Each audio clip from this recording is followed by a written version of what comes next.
How to log into Scotiabank online banking account. It's pretty simple and a quick process, so let's get started with the video. Start by heading over to any of the web browser. Let me move into Safari for now. Once you're in this page, in the source bar, search for Scotia Online Banking Login. Now you need to head over to the very first site, Sign in Scotiabank. It will land you on the official site of Scotiabank.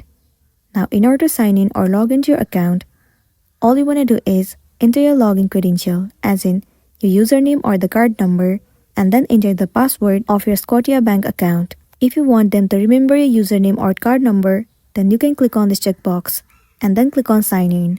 Once you click on sign in, if your login credential is correct, then you will be logged into your specific account.